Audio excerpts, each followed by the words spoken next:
चलिए अब बात करते हैं विश्व पर्यावरण दिवस की।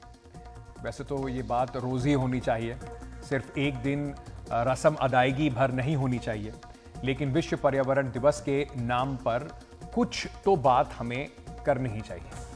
इस मौके पर हम भी आपको कुछ ऐसी चिंताएं जो हैं उससे वाकिफ करा रहे हैं जो दुनिया के सामने एक बड़ा संकट बन के खड़ी हुई है, जिनके हर पहलू पर जल्दी से जल्दी कुछ ना कुछ पूरे दुनिया को मिलकर करना होगा। इन संकटों में एक एक करके कुछ बातें की जानी चाहिए। जीवाश्म ईंधनों की ग्लोबल वार्मिंग। एक अनुसंधान के मुताबिक मई 2023 तक दुनिया का तापमान औद्योगिक क्रांति से पहले के मुकाबले 1.15 डिग्री सेल्सियस बढ़ जाएगा।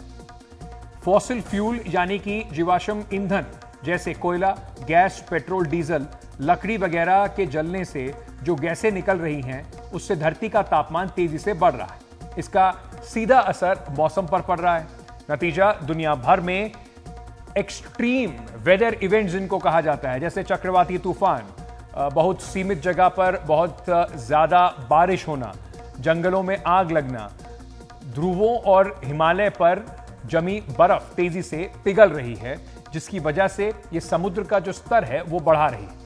पहली बार अंटार्कटिक में हीट वेव दिखाई पड़ी, जहां तापमान 20 डिग्री से ऊपर चला गया।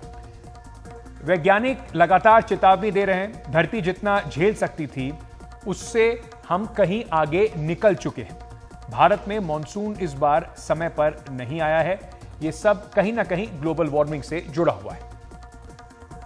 अब दूसरी बात करते हैं खराब नीतियों की। दुनिया में विकास के नाम पर जो अंधी दौड़ लगी हुई है, उसने उन सभी गतिविधियों को बढ़ाया है जिनके कारण पर्यावरण सीधे तौर पर प्रभावित होता है। जहां जो बाजार ही सब कुछ तय करने की, उसमें सबसे ज्यादा ताकत है, बाजार सब कुछ तय करता है, वहां पर्यावरण उसके सबसे बुरी मार झेल रहा है। सरकार की नीतियां पर्यावरण को बढ़ाने के नाम पर रस्म अदायगी भर रह जाती हैं। ग्रीन हाउस गैस में कटौती के नाम पर ग्रीन जो जमीन है उस पर तेजी से जो काम होना चाहिए, नाम और इस पर चर्चाएं बहुत हो रही हैं, पर जो काम जमीन पर दिखना चाहिए, होना चाहिए, वो नहीं हो रहा है। पेरिस समझौते में तय हुआ था कि दुनिया के देश को ग्रीन हाउस गैसों में जो कमी लानी है 2100 यानी कि वर्ष 2100 तक धरती का तापमान औद्योगिक क्रांति से ठीक पहले के मुकाबले से 2 डिग्री से ज्यादा किसी भी हाल में नहीं बढ़ने दिया जाएगा, और बेहतर हो कि इसको 1.5 डिग्री के आसपास सीमित रखा जाए। लेकिन अभी भी हम आज की अगर बात करें तो 1.15 डिग्री तापमान बढ़ चुका है। इस काम में दुनिया के विकसित देश अपनी जिम्मेदारियों से पीछे भाग रहे हैं और विकासशील और गरीब देशों के साथ इस पर अन्याय हो रहा है। खाद्य बर्बादी। दुनिया में 1/3 जो खाने पीने की जो वस्तुएं हैं वो बर्बाद हो रही हैं। हर साल करीब 1.3 अरब टन खाना बर्बाद हो जाता है, जिसमें 3 अरब लोगों को खाना खिलाया जा सकता है। खाने की बर्बादी हर साल ग्रीन हाउस जैसी 1/3 जो उत्सर्जन के जिम्मेदार होती हैं। विकासशील देशों में 40% खाने का जो खानन फसल है उसकी कटाई के बाद और प्रोसेसिंग के दौरान बर्बाद हो जाती है। तो विकसित देशों में 40% खाना खुदरा और जो ग्राहक के स्तर पर है वहां बर्बाद होता है। कितनी हैरानी की बात है कि अमेरिका में 50% से ज्यादा फसल तो सिर्फ इसलिए बर्बाद होती है क्योंकि उसे इतना खराब माना जाता है कि ग्राहकों को बेचा ना जा सके। इसमें 6 करोड़ टन फल और सब्जियां शामिल हैं। जैव और विविधता का नुकसान। पिछले 50 सालों में जो बदलाव हुए हैं उनमें धरती के वन्य जीव की तादाद औसतन 68% कम हो गई है। लैंड यूज में बदलाव, जंगलों को काटकर खेती के लिए तैयार करना, बड़े बड़े बांधों के बनाने, अनुसंधान, अंधाधुंध शहरीकरण की वजह से यह सब हो रहा है। धरती पर छठी सामूहिक विलुप्त जो हमारी दौर में हो रही है, धरती पर रहने वाले जानवरों की 500 से ज्यादा प्रजातियां अगले 20 सालों में लुप्त हो जाएंगी और यह दर अब और तेजी से बढ़ रही है। बीते 100 सालों में इतनी प्रजातियां पहले ही विलुप्त हो चुकी हैं। धरती के लिए इंसान सबसे खतरनाक साबित हो रहे हैं। प्लास्टिक का प्रदूषण पर भी बात करते हैं। 1950 में दुनिया में हर साल 20 लाख टन प्लास्टिक पैदा होता था। 2015 तक यह 41 करोड़ टन, 20 लाख टन से देखिए 41 करोड़ टन प्लास्टिक पैदा होने लगा। ऐसा कोई नहीं है जिस पर इसका असर ना पड़ रहा हो।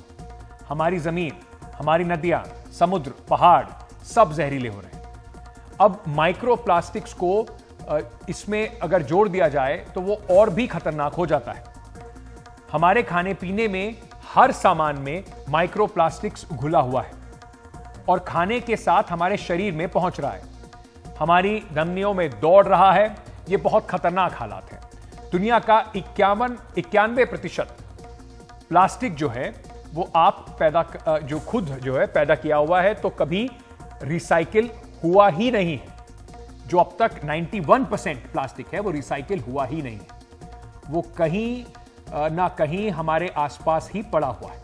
भले ही उसे कितना भी नजरअंदाज किया जाए, उसका जो नतीजा है वो हमें ही झेलना पड़ रहा है। जंगलों को काटना एक बहुत बड़ी समस्या है।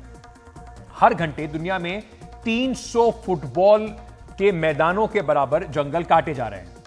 अगर वही स्थिति रही तो 2030 तक धरती पर जंगल मौजूदा जंगलों का बस 10% ही रह जाएगा। उनकी गुणवत्ता वो नहीं रहेगी।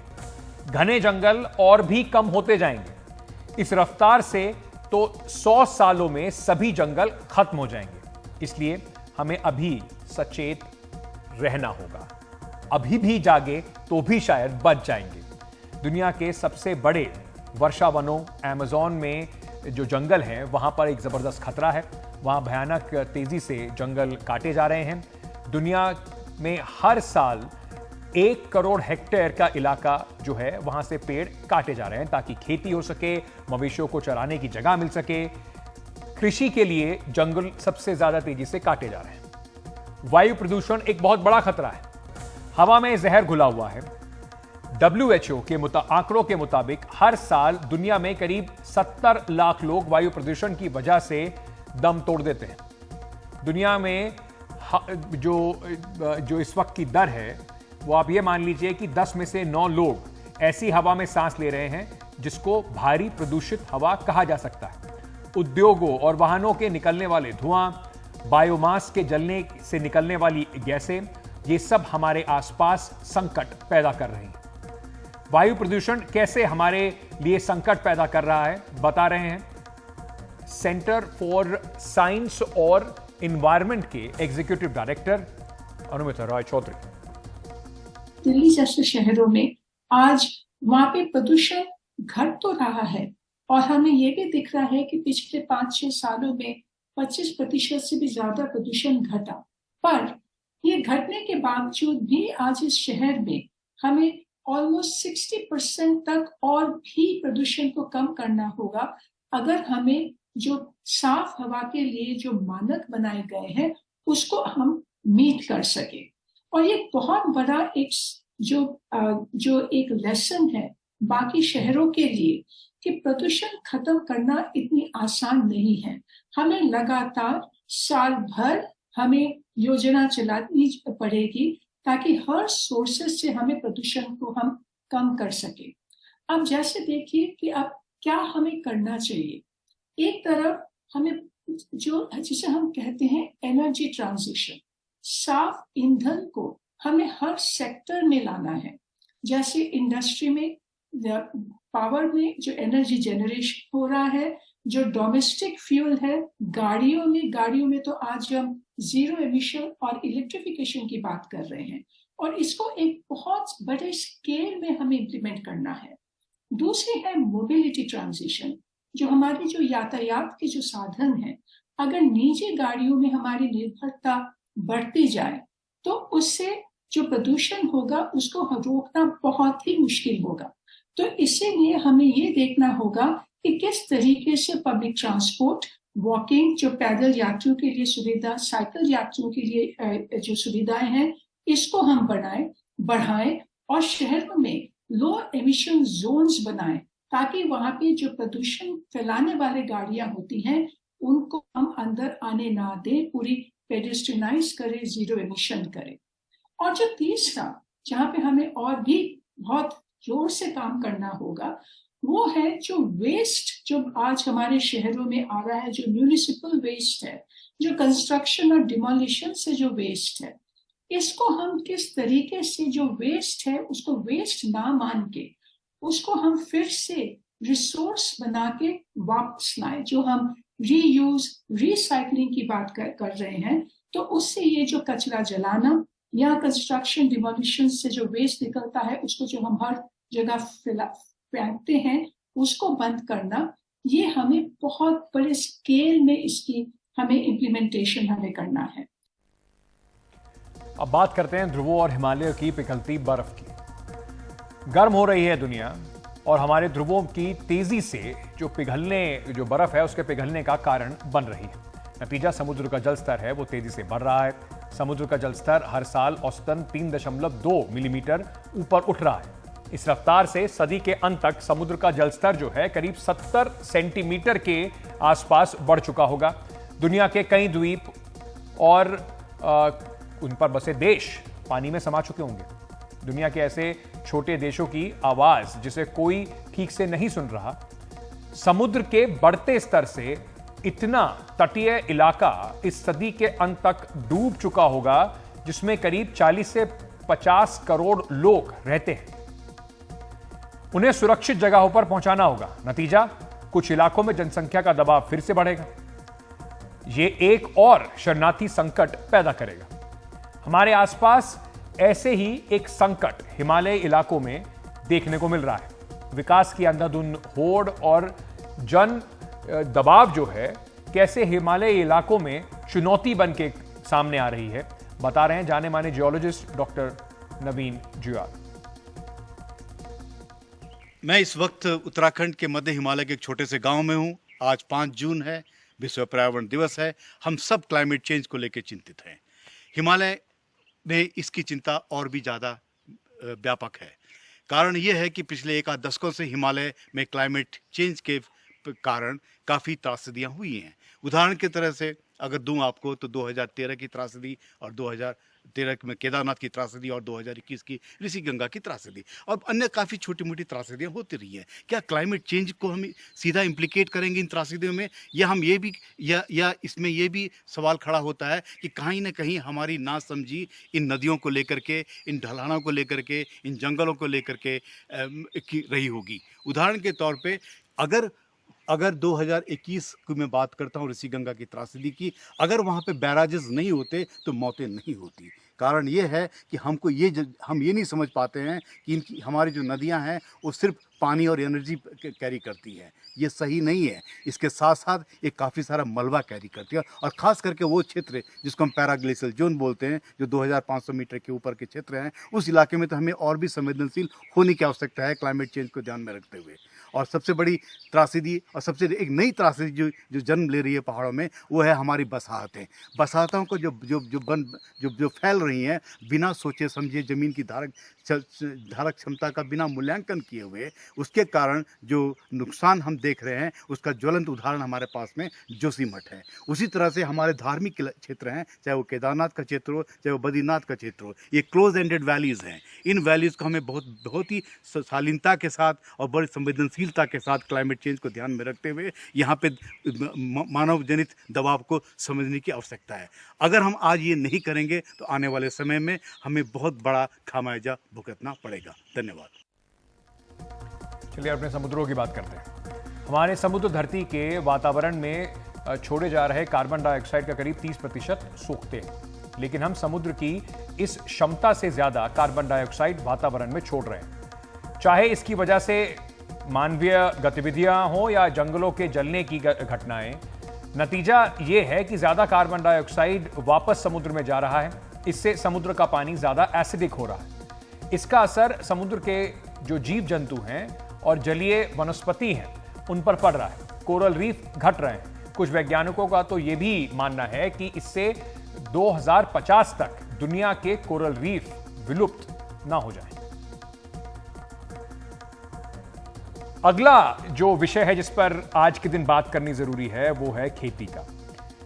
एक और खेती के लिए जंगल कट रहे हैं, इनमें ग्रीन हाउस गैस बढ़ रही हैं।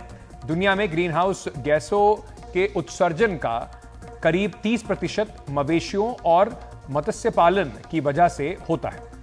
फसलों का जो उत्पादन भी ग्रीन हाउस गैसों के कारण से बढ़ता है। दुनिया में खेती के इलाके का 60% मवेशियों को पालने के लिए इस्तेमाल होता है।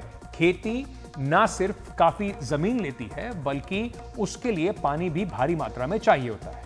पानी का भी संकट है, दुनिया में एक बहुत बड़ा संकट।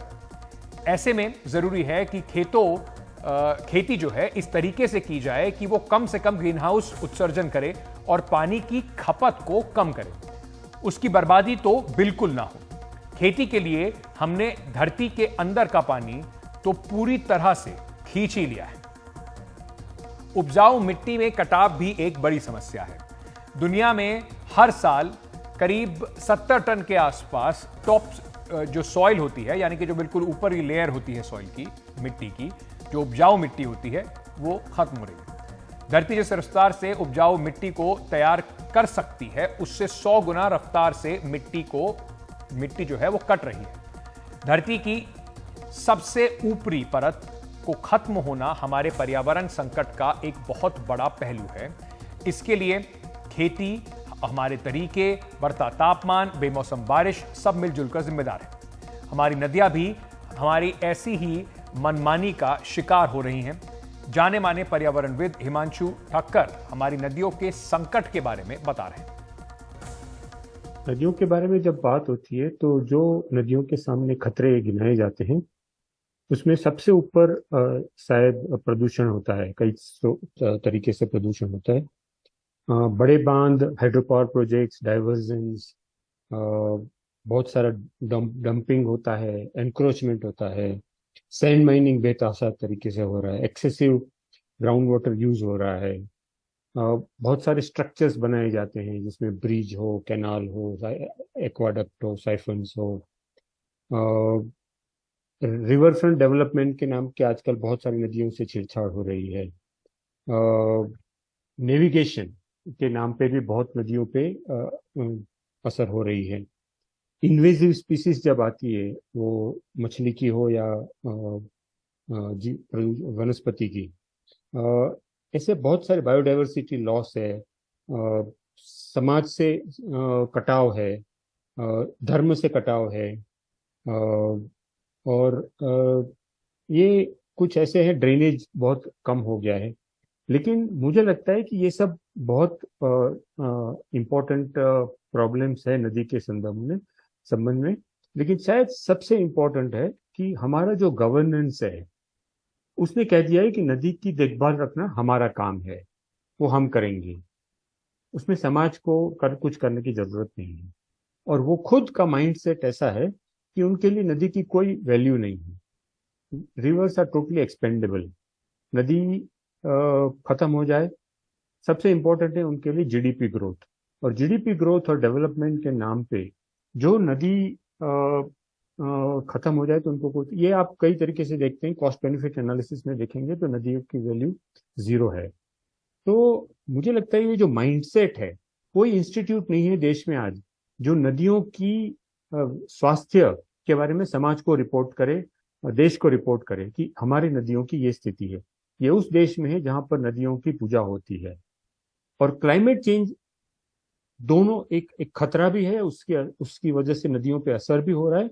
लेकिन उसके साथ साथ क्लाइमेट चेंज के कॉन्टेक्स्ट में बहुत जरूरी है कि हम नदी को बचाएं, और नदी को बचाएंगे तभी हम क्लाइमेट चेंज से जूझ पाएंगे। अब आपको लग रहा होगा कि क्योंकि पर्यावरण दिवस है तो आपको खाम-खाम में डराए जा रहे हैं, पर डरना जरूरी है। हम सब के लिए डरना बहुत जरूरी है। शायद तभी हम इस पर कुछ कार्रवाई कर पाएंगे।